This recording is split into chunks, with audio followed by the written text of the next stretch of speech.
él era una persona, digamos, que venía de Bengal. Hemos escuchado algunas veces este tipo de aproximaciones para entender la figura de Prabhupada como digamos, un personaje histórico que viene de Bengal, un líder carismático, sin duda, etcétera, y que por lo tanto sus dichos, ¿no es cierto?, con respecto a ciertas materias, responden a, digamos, su background, su trasfondo cultural.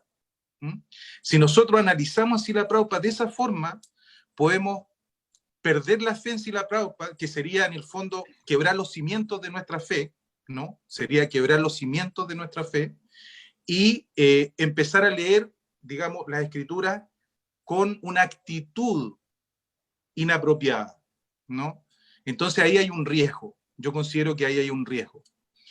El otro riesgo que nosotros tenemos que advertir, bueno, ahora tenemos que entender una cosa. Cuando Prabhupada escribe un libro, ¿no es cierto? Cuando Prabhupada, por ejemplo, hay algunos que dicen que Prabhupada no era riguroso en la traducción de los textos sánscritos, ¿no? Hay algunas personas que dicen esto. Pero si nosotros vemos, por ejemplo, todas las versiones que existen del Bhagavad Gita, no hay ninguna presentación del Bhagavad Gita que sea más académica que la presentación de Srila Prabhupada. No hay ninguna. Ustedes pueden ir a ver cualquier presentación y no hay ninguna, ¿no? Porque Srila Prabhupada parte con el texto de Devanagari en sánscrito, después traducción palabra por palabra, ¿no es cierto?, la transliteración latina, después el texto en sí, ¿no es cierto?, traducido al idioma que sea, digamos inglés, en este caso, que fue la primera traducción, después el significado, y además índices, tiene índices, o sea, el libro es un libro académico, tiene una presentación muy, muy académica. Ahora, ¿qué es lo que pasa? Que la hermenéutica que Prabhupada usa, digamos, es la hermenéutica de un devoto puro que conoce a Krishna, que ama a Krishna, conoce a Krishna, Bhaktivedanta, o sea, que tiene un conocimiento pleno, ¿no es cierto?, del Bhakti, y también tiene un conocimiento pleno, digamos, no un conocimiento, sino una devoción plena a Krishna, a Dios. Y por lo tanto, sus traducciones están en ese humor, ¿no? Y esta es la hermenéutica más difícil. Ok, 30 segundos. Esta es la hermenéutica más difícil de poder llevar a cabo. Es fácil traducir literalmente. Un académico puede traducir literalmente, digamos, un texto. Pero lo más difícil es conocer, digamos, el significado profundo, la motivación profunda que hay detrás de esos textos. Y ese otro tipo de hermenéutica, diferente, otra forma digamos, de entender el mensaje de Krishna. Entonces, ahí yo creo que se equivocan quienes quieren analizarlo con la lupa del academicismo a Prabhupada, y en realidad nosotros debemos analizar, digamos, la escritura en base a la tradición de los grandes acharyas previos. Ese es nuestro norte. Nosotros analizamos la escritura en base a la tradición, no en base al academicismo. Muchas gracias. Voy a aprovechar para dos preguntitas sobre este tema que surge. Nos están diciendo que, bueno, que Prabhupada fue muy frontal contra eso, ¿verdad? Y que ISKCON, de hecho, tiene un libro por dos devotos discípulos de Prabhupada, que es Sadaputta Das y Dutta Prabhu. De hecho, bueno, el libro, primero los otros libros hechos ya por Dutta Prabhu, donde confronta todo eso, y en lugar de que la academia se aleje de ISKCON, más ha apreciado a ISKCON. Incluso en el libro dice Human Devolution, ahí Prabhu Dutta Karma muestra un resumen de todo el cuestionamiento del neodarwinismo y el darwinismo, el naturalismo, y presenta toda una investigación de cómo muchos científicos investigaron todo lo sobrenatural, al grado que en la actualidad dice la CIA, o sea, la CIA, la de inteligencia de Estados Unidos, el FBI, consta con detectives psíquicos y espías psíquicos, ¿sí? La Universidad de Duke y la Universidad de Stanford tienen departamentos de parapsicología, que es un hecho que existen poderes místicos, que son cosas que se describen en la historia antigua, en toda la historia védica, en todas las historias de los textos antiguos y de la historia de la humanidad, nos dan testimonio. También el Instituto Smithsoniano fue demandado porque encubrió muchos hallazgos de gigantes, hasta personas de 10 metros, y fueron demandados a principios de este siglo por eso. Una demanda millonaria que les cayó a ellos por estar encubriendo para sostener ideas como el darwinismo. También hay hallazgos, dice, aparte que el hombre ha vivido por mucho tiempo y que no evoluciona, hay hallazgos de pruebas del hombre junto a dinosaurios, en relieves, en pintura, en cerámica, y en huellas así fosilizadas de hombres y de dinosaurios. Eso muestra que el creacionismo védico es bastante acertado y que dice que la academia, en lugar de que pensar en que nosotros nos inclinemos a la academia se ha rendido a nosotros. ¿Qué nos pueden decir esto, Maharaj? Sí, cada vez hay más devotos que están estableciendo un diálogo en el ámbito académico. Por ejemplo, establecieron Shaunaka Rishi Prabhu, director del centro de Oxford Center for Hindu Studies, centro de Oxford de estudios hindúes, coordina y ofrece todos los cursos de hinduismo en la Universidad de Oxford. Es un centro independiente, pero a la vez afiliado a la universidad. Y, por ejemplo, su santidad Krishna Kshetra Swami Maharaj, Dr. Kenneth Valpey y Radhika Raman Prabhu han publicado 2 obras sobre el Srimad Bhagavatam, presentándolo en el mundo teológico y filosófico, en el mundo académico, en estas ciencias. Referente a lo que comentaba al respecto de Sadaputa Prabhu y Drutakarma Prabhu, por ejemplo, Sadaputa Prabhu escribió acerca de la cosmología védica en el 5º canto del Srimad Bhagavatam, establece posibles lecturas, es decir, que lo que están haciendo es establecer un diálogo entre el Srimad Bhagavatam y la ciencia moderna. En ese sentido, yo lo entiendo como algo positivo, muy útil.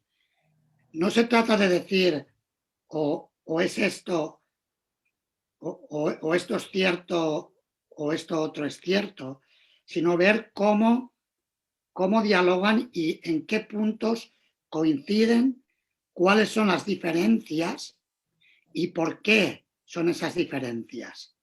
Por supuesto, nosotros, desde el punto de vista de la tradición, como seguidores fieles de Srila Prabhupada y del Guru Parampara y de la literatura védica, aceptaremos como autoridad última los Vedas.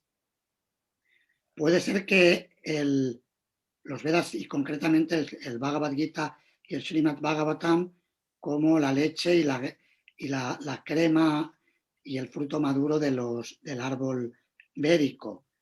En el caso de los científicos, puede que no acepten los Vedas del mismo modo, pero pueden desarrollar un aprecio si el diálogo se lleva a cabo de un modo que esté bien fundamentado y en términos que sean relevantes para el público al que nos estamos dirigiendo.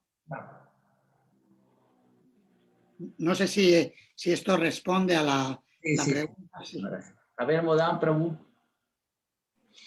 Bueno, sí, sin duda, bueno, Prabhupada fundó el Bhaktivedanta Institute con ese propósito de poder predicar, digamos, de una manera en el lenguaje científico, ¿no? Y con devotos académicos formados en la academia también, y formados evidentemente en conciencia de Krishna, en la filosofía Vaishnava, poder de alguna manera generar puentes, como bien dice Maharaj, con la ciencia moderna, y también confrontar ciertos puntos que Prabhupada estaba muy interesado en que así fuese, o sea, no solamente generar puentes, sino también, porque tenemos que entender que Prabhupada vino con una estrategia a Occidente, o sea, Prabhupada se preparó durante mucho tiempo para venir, él leía los periódicos, él sabía que si él venía a Estados Unidos, por ejemplo, iba a venir, digamos, a la capital del mundo prácticamente, donde